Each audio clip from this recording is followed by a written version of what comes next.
وسلام على عباده الذين اصطفى خصوصا على سيدنا ومولانا محمد المصطفى وعلى آله للصدق والصفاء.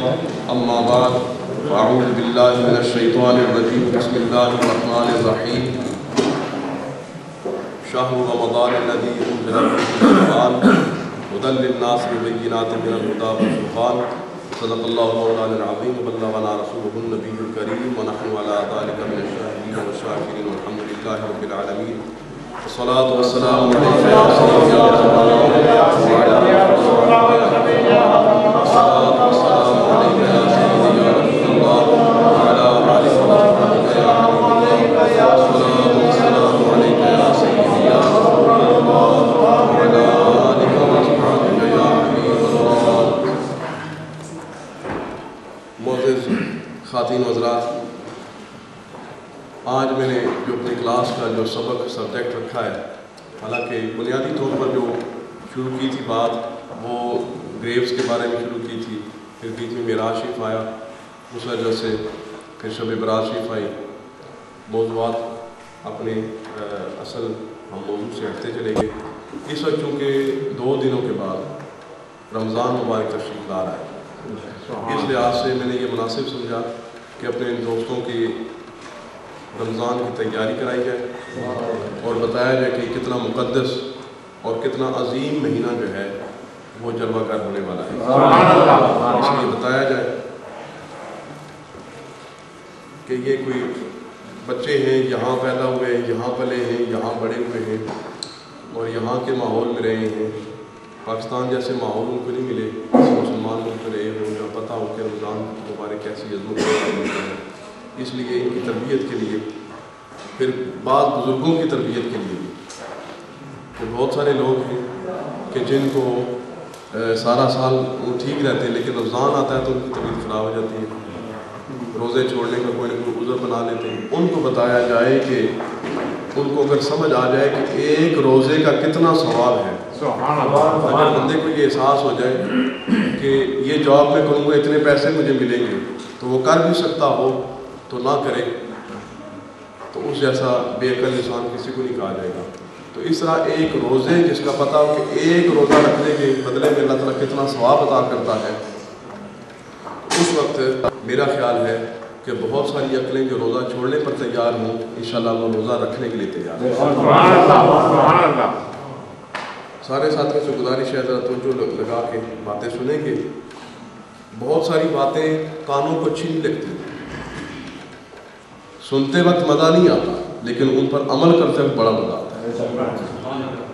سنتے وقت بندے کو مشکل لگتی ہے لیکن اگر اس پر عمل کر کے دیکھ لے تو پھر اس کا ثواب بڑا ہے اور پھر بندے کو جو کیفیت اور جو مزہ آتا ہے اس کا اپنا ہی معاملہ ہے.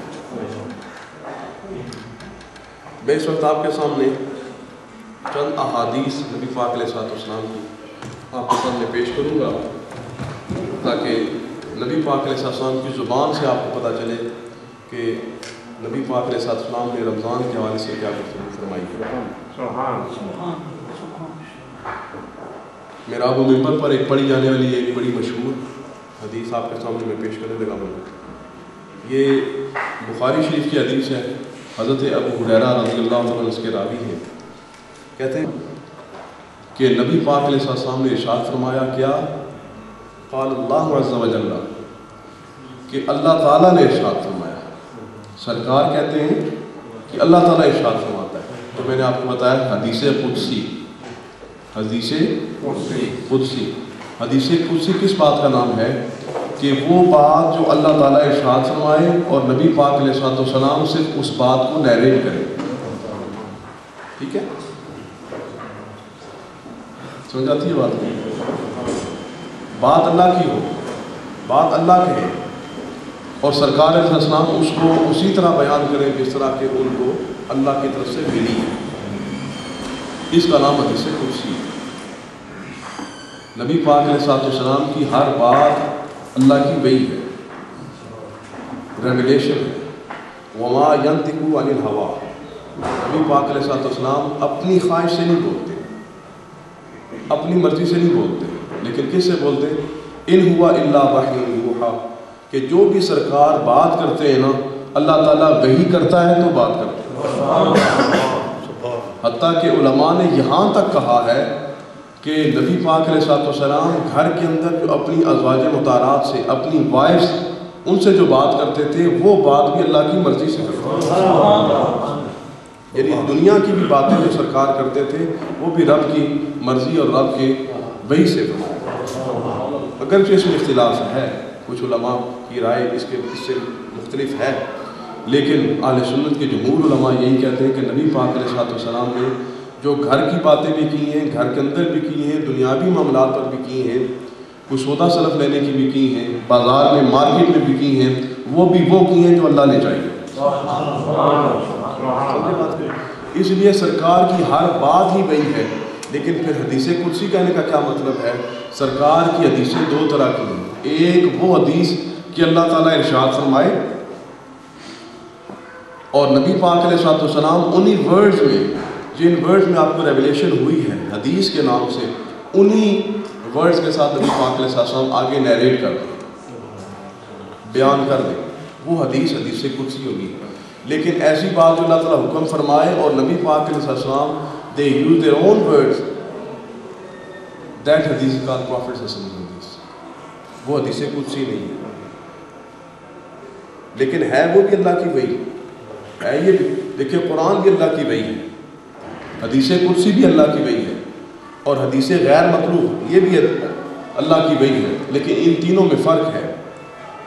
حدیث قدسی اللہ بتائے اور سرکار انہی الفاظ میں بیان کرے. لیکن حدیث قدسی اور قرآن کے درمیان یہ فرق ہے کہ حدیث قدسی اور قرآن یہ ہے کہ قرآن کے الفاظ بھی وہ، اور قرآن کے لیے یہ شرط ہے کہ جاگتے میں، اور پھر یہ کہ فَإِنَّهُ نَزَّلَهُ عَلَىٰ قَلْبِكَ بِإِذْنِ اللَّهِ، جبریل کا واسطہ بیچ میں ضروری ہے قرآن کی آیت کے اندر. سمجھے؟ قرآن کی آیت جبریل لے کر آئیں، جاگتے ہوئے لے کر آئیں، اور آ کر صرف اتنا بتائیں کہ یہ حصہ قرآن مجید کا اللہ کا کلام نازل ہوا. اور حدیث قدسی کیا ہے کہ اللہ تعالیٰ نبی پاک علیہ السلام کو کوئی ارشاد فرمائے، کچھ بات بتائے، نبی پاک علیہ السلام انہی الفاظ میں آگے بیان کرتے ہیں، حدیث قدسی قرار پائے گا. لیکن جو بات اللہ کی ہو لیکن نبی پاک علیہ السلام اپنے ورڈز یوز کر لیں، وہ حدیث قدسی نہیں ہے. سمجھے بات؟ اب یہ حدیث جو ہے یہ اللہ تعالیٰ کا ارشاد ہے، اللہ تعالیٰ فرما رہا ہے، اللہ تعالیٰ کر رہا ہے. یعنی نبی پاک علیہ السلام they are narrating the words of Allah سبحانہ وتعالیٰ. اس طرح آپ کو سمجھ آ رہی ہے نا؟ یہ اللہ تعالیٰ فرما رہا ہے، نبی پاک علیہ السلام بیان کر رہے ہیں، اور کہہ رہا کون ہے؟ اللہ سبحانہ وتعالیٰ. کیا کہتا ہے کہ کل عمل ابن آدم لہو، کہ ہر کام جو بندہ کرتا ہے نا، آدم علیہ السلام کی اولاد کرتی ہے، آدمی کرتے ہیں، انسان کرتے ہیں، وہ ان کے اپنے لیے، وہ خود کرتے ہیں. جو کچھ کریں گے اس کے مطابق اجر پائیں گے. الا الصیام، سوائے روزے کے. وہ کیا ہے؟ فَإِنَّهُ لِي، ہر روزہ اس کے اپنے لیے ہے، پر روزہ میرے لیے. اللہ تعالیٰ کہہ رہے ہیں یہ روزہ بندہ جو رکھتا ہے، باقی اس کے عمل اس کے لیے، اور روزہ میرے لیے. وَأَنَا أَجْزِي بِهِ، اور میں اس کی جزا ہوں. I am the reward. ایک تو اس کا یہ معنی کیا جاتا ہے نا I will give the reward for the روزہ، لیکن اصل معنی اس کا یہ کہ I am the reward of the روزہ، میں ریوارڈ ہوں روزے کا. انا اجزی بہ، میں اس کی جزا دوں گا. اب سوال یہ پیدا ہوتا ہے کہ جزا تو ہر کام کی ہی اللہ تعالیٰ دیتا ہے، ہر کام کا جزا تو اللہ ہی دے گا، ریوارڈ تو اللہ ہی دے گا نا. لیکن روزے کے لیے کہنے کی کیا ضرورت ہے؟